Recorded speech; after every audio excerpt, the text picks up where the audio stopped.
Bienvenidos a Living Stones Fasting Day, un espacio para conectarnos y crecer en la palabra de Dios.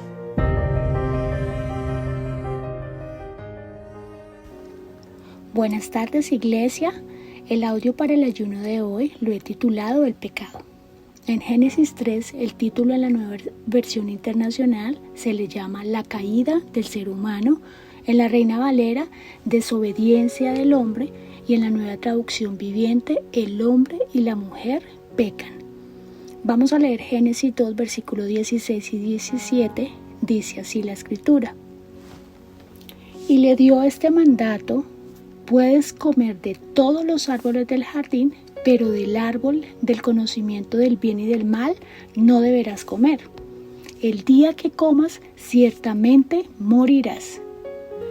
Dios es un Padre por excelencia que nos ama, nos instruye, nos protege, porque sus planes son de bienestar y su voluntad es buena, agradable y perfecta. Vemos en este versículo cómo les da a Adán y a Eva lineamientos o un mandato de manera preventiva, haciendo una paridad lejos de la voluntad celestial a la humana. Yo, como mamá preventiva, lo hago con mi hija basada en mis experiencias sin Cristo y ahora con Cristo, pero siempre para su beneficio.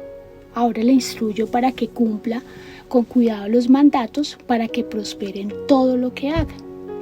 Esto es lo que sigue haciendo en la actualidad contigo y conmigo nuestro Padre, por medio de la Biblia, por medio de mis pastores, por medio de una prédica, una pastoral o un devocional.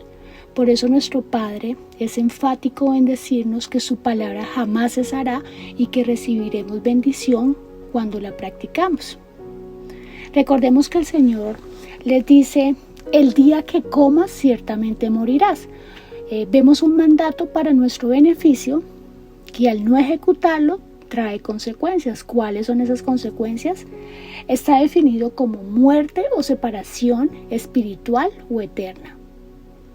La desobediencia a Dios, iglesia, se define como el mal.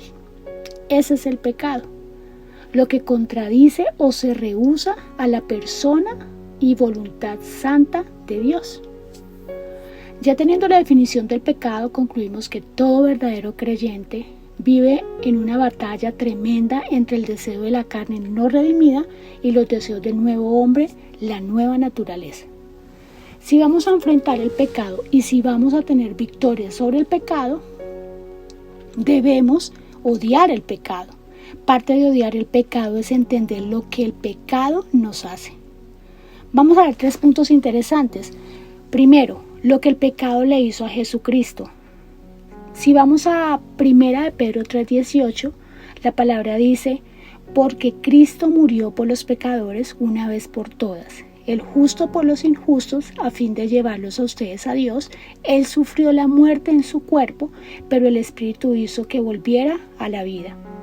Así nos habla que Cristo sufrió y murió. Sabemos que por nuestros pecados.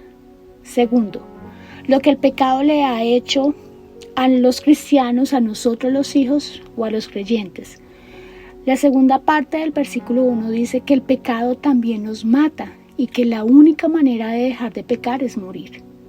Entonces, debemos odiar el pecado porque mantiene a los creyentes de ser lo que Dios ha querido que nosotros seamos: perfectos, santos, semejantes a Cristo, libres de pecado. El pecado nos restringe de ser lo que debemos ser, nos hace hacer lo que no queremos ser y no hacer lo que queremos hacer. Crea una terrible batalla, provee para nosotros una especie de esclavitud, la cual nunca podremos ser liberados en su totalidad. Esta es la razón por la que clamamos por la redención de nuestro cuerpo para tener vida mediante el Espíritu, y eso lo podemos leer en Romanos 8. Tercera, lo que el pecado le hace a Dios. En 1 de Pedro 4:2 vamos a leer, dice: el creyente, para vivir el resto de su vida terrenal, no satisfaciendo sus pasiones humanas, sino cumpliendo la voluntad de Dios. En conclusión, lo que le hace a Dios es violar su voluntad santa. Pedro nos llama a que nos demos cuenta qué vamos a hacer la voluntad de Dios por el resto de nuestra carne? Porque previo a nuestra salvación hacíamos todo menos la voluntad de Dios. Nos ha pasado a todos. Pero también hace una constante un contraste, entre vivir para las concupiscencias de la carne y vivir para la voluntad de Dios, uno o el otro. Iglesia, debemos entender que cuando vivimos en pecado, cuando seguimos las concupiscencias de los hombres, violamos la voluntad de Dios. La Biblia está llena de muchas exhortaciones para nosotros en este asunto de la obediencia. Vamos a Mateo capítulo 7, versículo del 24 al 27. Es un capítulo muy reconocido acerca de la casa edificada sobre la roca y la otra casa edificada sobre la arena. El prudente y el insensato, como lo dice la Nueva Versión Internacional. Los dos cimientos, la Reina Valera, edificar sobre un cimiento sólido, la Nueva Traducción Viviente. El versículo 24, el Señor es explícito. Dice, por tanto, todo el que me oye estas palabras y las pone en práctica es como un hombre sabio, sensato y obediente. Y más abajo en el versículo 26 dice, y todo el que oye mis palabras y no las hace, no las pone en práctica, es el hombre imprudente, desobediente, insensato, rebelde, que cometió desacato. Entonces los dos tienen consecuencias, vamos a citarlas. El primer hombre obediente, vemos bendición porque la casa no se derrumba, porque estaba cimentado sobre la roca que es la Escritura. Y el segundo es el hombre desobediente o insensato, vemos que su casa se derrumbó y grande fue su ruina, dice la palabra del Señor. Aquí se deduce en que el juicio vendrá al final y vendrá en contra de aquellos que no hicieron la voluntad de Dios. Ahora, ¿quiénes hacemos la voluntad de Dios? Vamos a ir a Mateo 7:21, que dice, no todo el que me dice Señor, Señor, entrará en el reino del cielo, sino solo el que hace la voluntad de mi Padre que está en el cielo. Esta entonces es otra exhortación para nosotros a la obediencia de la voluntad de Dios.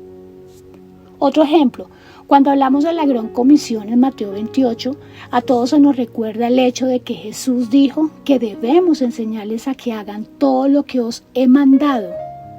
Esto es parte de la médula de hacer discípulos y consiste en traer a los hombres a la obediencia, a los mandamientos que expresan totalmente la voluntad de Dios. Hay un versículo que les quiero regalar o compartir que está en Efesios 6:6 para que nos lo aprendamos y lo pongamos en práctica. Dice, debemos ser esclavos de Cristo, haciendo de todo corazón la voluntad de Dios. Vamos a orar, iglesia. Gracias, Señor, por amonestarnos con este mensaje. Comprendemos que somos débiles y que pecamos contra ti al querer hacer nuestra voluntad. Clamamos para que tu poder nos limpie. Te pedimos, Señor, que produzcas en nosotros, tus hijos, el orar cada día los unos por los otros para estar firmes y perfectos cumpliendo toda tu santa voluntad. Es en tu nombre, amado Jesús, por tu amor que cubre multitud de faltas que oramos y damos gracias. Amén.